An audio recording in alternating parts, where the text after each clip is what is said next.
Man of God is now revealing to us some of the leadership characters which should not be entertained.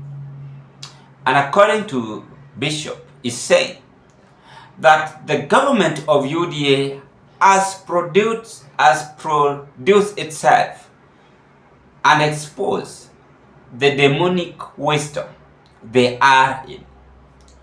And he has given a good example how they abduct Kenyans, they oppress Kenyans, and they are making Kenyans to reject them because it is something which they are not even following up in our constitution. I am very much shocked seeing nowadays bishops, clergies are now turning wild and rebuking politicians as ever before. James talks about demonic wisdom. Demonic wisdom is there. This is unscriptural.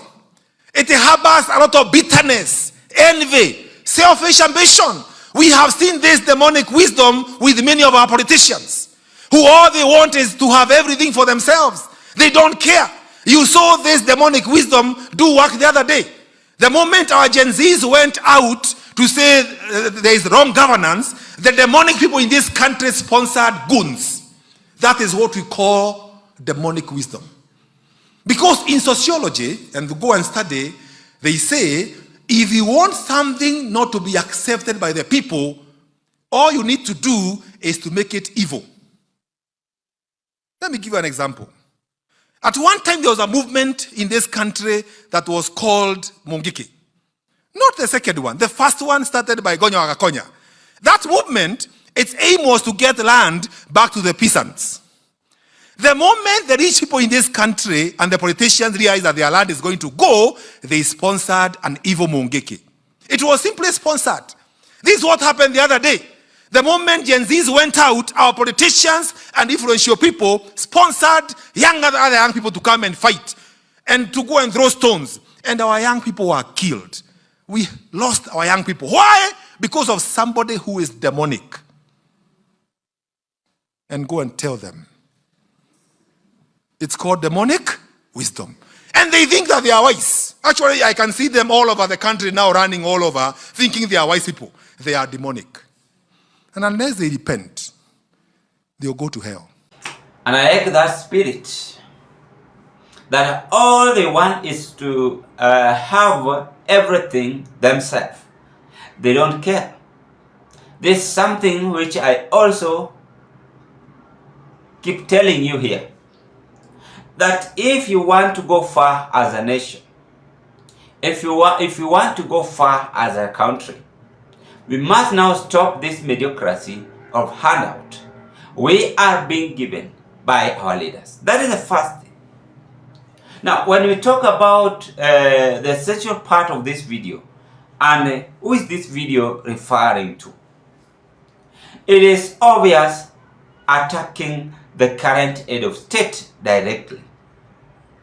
Because whatever the bishop have said, it is all about leadership characteristic.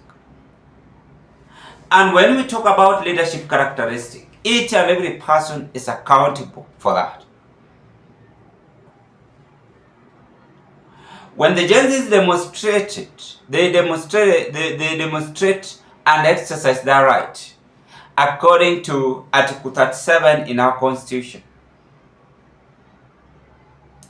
The UDA government never gave them chance, and instead of even coming up with a conclusion to stop this demonstration, they were tear gas, some were killed, some were abducted, some were arrested illegally, and so on and so on.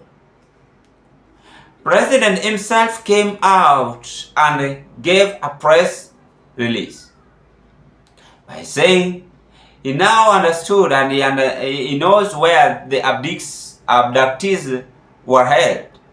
And now, from today henceforth, they have been released with immediate effect. That is what RUTO said. The government spokesperson Isaac Maura also referred that. Some of the KDF soldiers and even the KDF boss, Mr. Kairiri, also stopped this by saying, let us not bring politics into the KDF, when the youth decided to storm the State House. So this demonic spirit is seen evolving in our leaders. And that is why the bishop himself is saying, no, we are not going to accept this. We must speak the truth and we must allow Kenyans to exercise their right. In other words, or in short, is advising Kenyans to choose leaders wisely. Not just choosing leaders regardless regardless the money he or she has in the bank account, not really, but choosing leaders who will help us to build this country for a better future.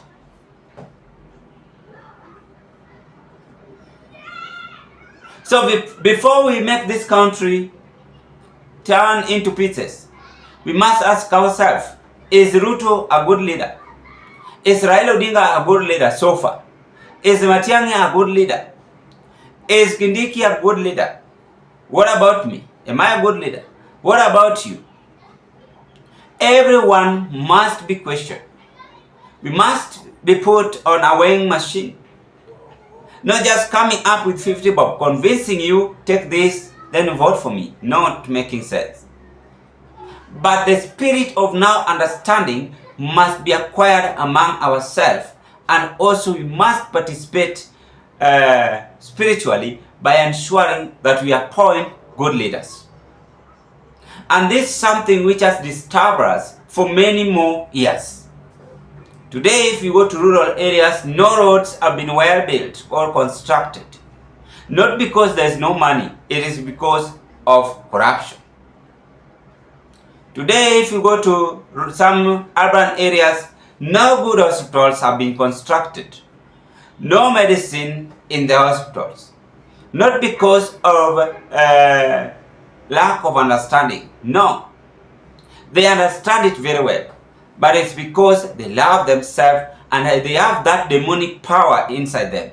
They don't care how Kenyans survive.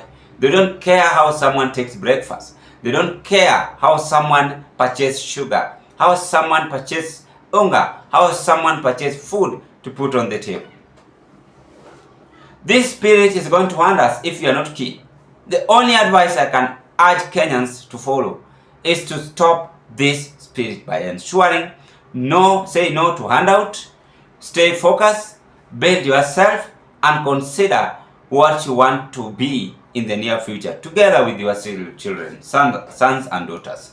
That is what pastor or bishop is giving out to us at this moment. Ladies and gentlemen, as you approach 2027, think widely, think wisely, and the decision is based or made on your hand. I wish you all the best. Thank you so much.